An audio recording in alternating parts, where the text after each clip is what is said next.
বাংলাদেশ অনূর্ধ্ব-23 দলের পরবর্তী ম্যাচের সময়সূচি দেখুন। এএফসি অনূর্ধ্ব-23 এশিয়ান কাপের বাছাই পর্ব সেপ্টেম্বরে। ভিয়েতনামে ওই প্রতিযোগিতার প্রস্তুতি পাহারা নিয়ে নিচ্ছে বাংলাদেশ অনূর্ধ্ব-23 দল। গতকাল বাংলাদেশ সময় রাত 9টায় বাংলাদেশ বনাম বাহরাইন অনূর্ধ্ব-23 দলের প্রথম প্রস্তুতি ম্যাচ শেষ হয়েছে এবং সেই ম্যাচে বাহরাইনের সাথে 1-0 গোলে হেরেছে বাংলাদেশ দল। এরপর দ্বিতীয় ফুটবল ম্যাচ খেলবে বাহরাইনের সাথে বাংলাদেশ। সেই ম্যাচের সময়সূচি নিয়েই আজকের ভিডিও। ফিফা টায়ার 2 স্বীকৃতি পেলেও ম্যাচ দুই দলই ক্লোজ ডোর রেখেছে, অর্থাৎ মাঠে কোনো দর্শক থাকতে পারবে না এবং ম্যাচটি কোথাও সম্প্রচার করা হবে না। গতকাল বাহরাইনে প্রথম ম্যাচ খেলতে পারেননি ফরোয়ার্ড শেখ মোরসালিন।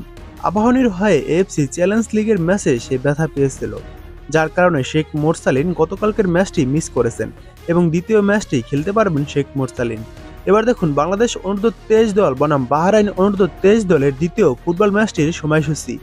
আগস্টের 22 তারিখ বাংলাদেশ সময় রাত 9টায় দ্বিতীয় প্রস্তুতিমূলক ফুটবল ম্যাচ খেলতে নামবে এই দুই দল। বাছাই পর্বে বাংলাদেশের গ্রুপে স্বাগতিক ভিয়েতনাম ছাড়াও আছে সিঙ্গাপুর ও ইয়েমেন। নিজেদের জ্বালিয়ে নিতে বাহরাইনে কঠোর অনুশীলনে বাংলাদেশ দল। বাহরাইন ম্যাচ দলের জন্য গুরুত্বপূর্ণ হবে বলে মনে করে কোচ টিটু।